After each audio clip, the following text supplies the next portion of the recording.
সবুজ মাঠে বলের ছন্দে আবারও ফিরে আসলেন বাংলাদেশের কাটার মাস্টার খ্যাত মোস্তাফিজুর রহমান।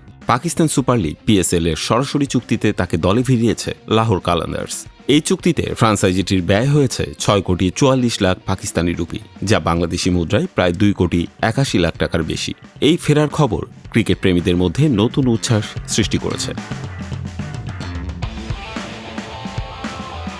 লাহোরের জার্সিতে আগেও ২ মৌসুম মাঠ মাতিয়েছিলেন মোস্তাফিজ।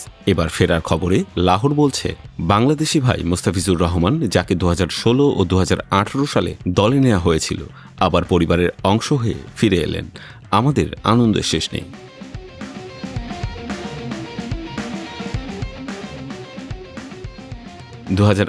সালে লাহোরের জার্সিতে ৫ ম্যাচে ৬.৪৩ ইকোনমি রেটে ৪ উইকেট শিকার করেছিলেন মুস্তাফিজ। তার অভিজ্ঞতা, বৈচিত্র্যময় বোলিং এবং বড় ম্যাচে চাপ সামাল দেবার ক্ষমতার কারণে এবারও বহু দলের নজর তার দিকে ছিল। তবে লাহোর আগেভাগেই তাকে চুক্তিবদ্ধ করে নিশ্চিত করে যে সবুজ মাঠে তার ঝড় শুধুই তাদের হয়েই বয়ে যাবে।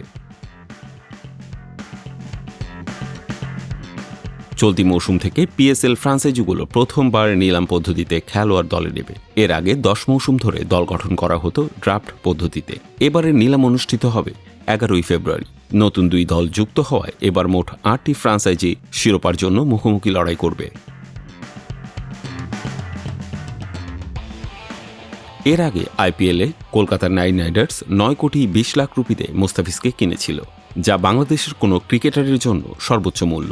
সেই খবরে দেশের ক্রিকেট প্রেমীদের মধ্যে উচ্ছ্বাস ছড়িয়ে পড়ে। তবে ভারতের উগ্রপন্থীদের বিরোধিতার কারণে শেষ পর্যন্ত ৩ জানুয়ারি বিসিসিআইয়ের নির্দেশে তাকে ছাড়তে বাধ্য হয় কলকাতা। ফলে আইপিএলে মাঠে নামতে না পারলেও পিএসএলে লাহোরের জার্সিতে মোস্তাফিজ মাঠ মাতানোর অপেক্ষায় আছেন।